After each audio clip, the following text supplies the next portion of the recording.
Pahlavi text, translated by E.W. West, Part 1, Sacred Books of the East, Oxford University Press, 1860. And start with the endnotes, and when it comes to the endnotes, we have the first 52 going towards the introduction section of 57. Hawk's essays on the sacred language, writing, and religion of the Parsis, second edition, London, 1878, page 121 to 122, is related to the mention of the Zen Avesta, and C. Levy's Beitrag zur Aramäischen Mundkunde Irans und zur Kunde der Altern Pahlavi Schrift Zeitschrift zur deutschen Morgenländischen Gesellschaft Leipzig, 1867, 21, page 421 to 465, is related to Pahlavi, mentioned page 4, and subordinate to the Greek successors of Alexander. See Hogg's essay on the Pahlavi language, Stuttgart, 1860, page 33 to 34.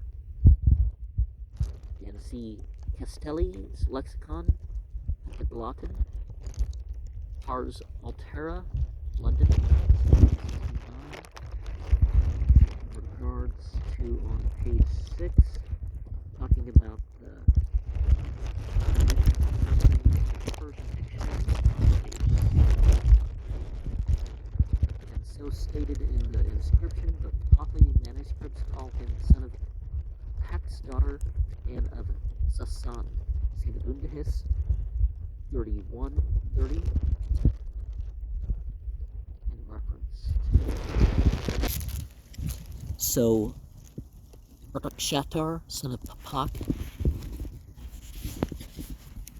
and whether the sound of the letter can ever satisfactorily be settled remains doubtful. Levy, in his Beitrag, cited on page 11, considers it to be the Semitic hey on the palaeographical grounds, but there are serious objections to all the identifications that have been proposed as to the Pahlavi alphabet. Okay. But it says the Chaldee some say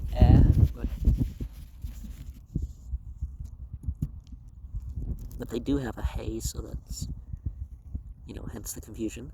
The Sasanian inscriptions, of which new and correct copies are most urgently wanted, are 1. An inscription of 31 lines high up in the left side compartment behind the king, of the center bas-relief in Naqs Rabab near Persepolis, 2 inscriptions of 11 and 12 lines respectively on the stones of the edifice near the southwest corner of the great platform at Persepolis, south of the Hall of Columns. See Ousley's Travels in Persia, Volume 2, page 237, plate 42, all the fragments of the Pa-e-Kuli inscription, of which probably not more than half have been yet completed, of the very long inscription behind the king's horse and the bas-relief of Naqs Rustam, containing more than 70 lines, very much damaged, a copy taken by Westergaard in 1843 that his usual accuracy probably gives nearly all that is legible, and of Hagiabad and shorter inscriptions, little or nothing remains doubtful.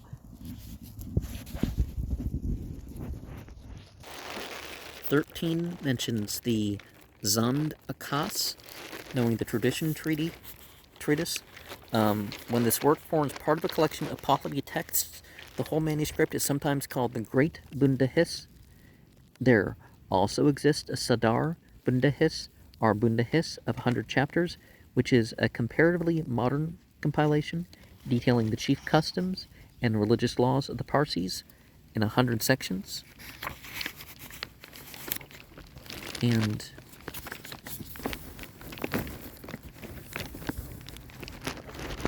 the detailing of what is in the Dini Vagar card. See Hogg's Essays in 2nd edition, page 127, 128, and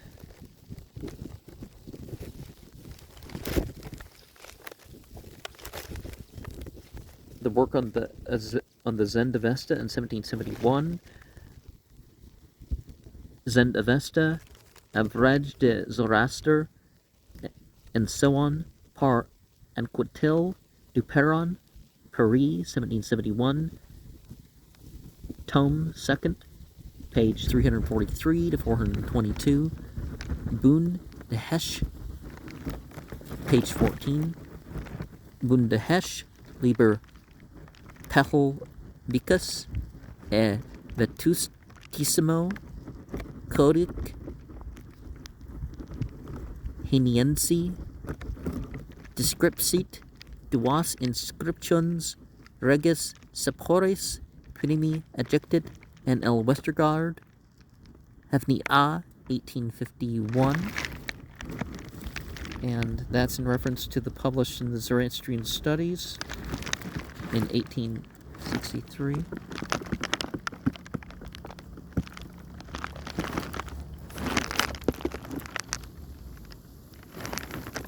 Der Bunde Hesch zum ersten Mal herausgegeben, transkribiert, übersetzt und mit Glosser Verserhen von Ferdinand Justi, Leipzig, 1868, page 15, and 1868, okay. And in reference to the loose folios of K20B, the author was indebted to the late Professor N.L. Westergaard for all information about this manuscript, and also for a tracing of the Pahlavi text of so much of chapter 31 as is contained in it. And on page 19, from number 2 through one or more intervening manuscripts, this is proved by an omission in folio 40, which clearly indicates the loss of a folio in an intermediate manuscript. And on page 20, the copy of chapters 28, 29, and 31 to 33 in October 1878.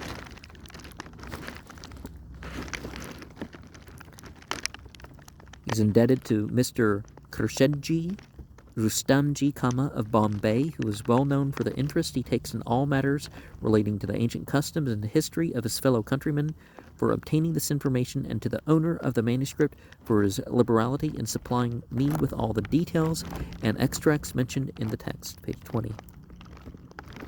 And Dastur, the difficulty in the copy. Gopatsha Rustom Bandar Malka Mardan in the land of Kirman is said to have sprung from the laity and not from a priestly family.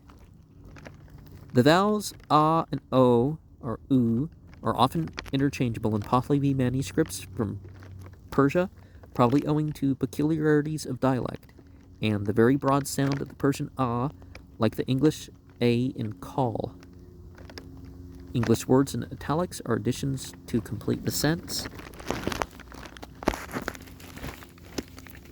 And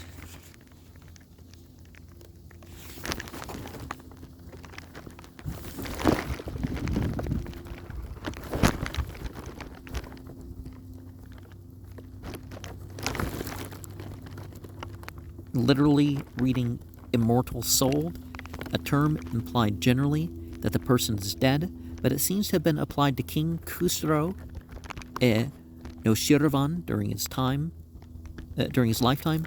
The time when this priest lived has yet to be discovered. And on page 22, the mysteries of Kian. Oh, the writing. Okay, the writing. Zektibun-e, equivalent to the Pazand Nevis-e. The manuscript has Zak Tibna. And as much as it seems that some things are interchangeable, you really can't do that haphazardly. You can you can do that towards a dialect, but you can't just do that haphazardly because you might end up changing the meaning. The Hero tribe, the Kayan, are a princely race of the Kayanian dynasty from which later Persian rulers fancied themselves descended. Well, they might actually have been. You see that Russia, as we know it, kind of descended from priestly families moving back and forth, right? TD contains half a page more near the beginning and half a page more at the end. Probably chapter 23 of the translation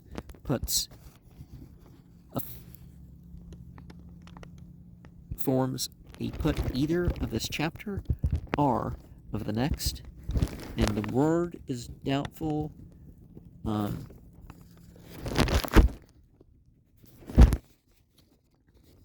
The created by the spirits. Okay, so we're going over the list of the manuscript, what chapters and that sort of thing. And the meaning of doubtful, the opinion of the world, and it's got to depend on the context. Some languages are like that. Some words are so ambiguous that if you don't know what they mean unless they're with other words.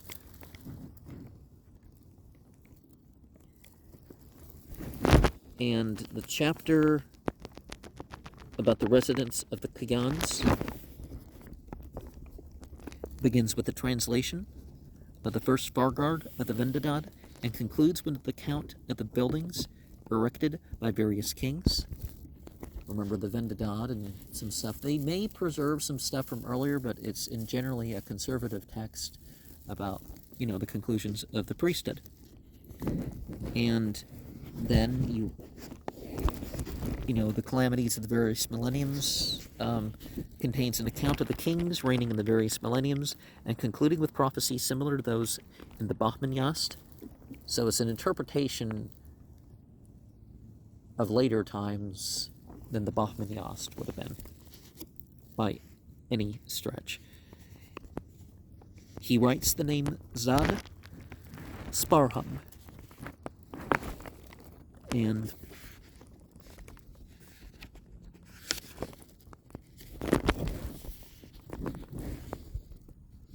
small fragment. He's indebted to Professor H. Hoffman of Kiel for directing his attention to this fragment and also for kindly sending me a facsimile of it. It had been recognized as a portion of the Bundahis by Dr. Andreas some years ago, and probably the owner of the manuscript, the late Professor Westergaard, long before that. And we see the Bundahis 3127 in reference to the translation on page 26. The Saham was in the reigns of Zobo and all that. As the beginning of the sentence lost in translation is uncertain. Details not found in K20 and M6 are here enclosed in brackets, and words added by the translator to complete the sentence are printed in italics. From the beginning of Fred Dune's reign, when the millennium of Sagittarius commenced. So obviously the millenniums aren't, exact periods, since it's, 2160 years on average, the zodiacal ages. 30 years, 1,000 years are twos. The usual way of spelling Zarathustra in old manuscripts, except in K20 and a few others. Page 27. Zarathustra, or probably more properly name, which that kind of indicates something too. It indicates that perhaps we are not dealing with even the Magian revival of 1700 to 2000 BCE. We can say that that was a Magian revival, because that was the name of the tribe, that they weren't speaking the same language. Here written correctly, Alexander e Orumai. And, because they connect things to that, Alexander the Roman, 14 years. Reading Va and, as the final letter is D and not D, it cannot be read. Navad is a variant of Navad 90.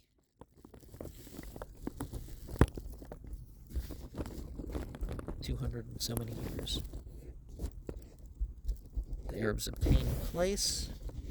The words are Vad, Inak, Ayaft, Cusco Tazikano, but the exact meaning is rather doubtful. The last date, the year 447 of the Persians is now the Persian year 527, is doubtful, as the Pahlavi text gives the ciphers only for 5 and 27, omitting that for 100. These Persian dates must either have been added by some former copyist, or chapter 34 must have been appended to the Bunda Hiss at a later date than the 9th century, when the preceding genealogical chapters were probably added to the original work. See page 43. The Persian year 627 was 1158.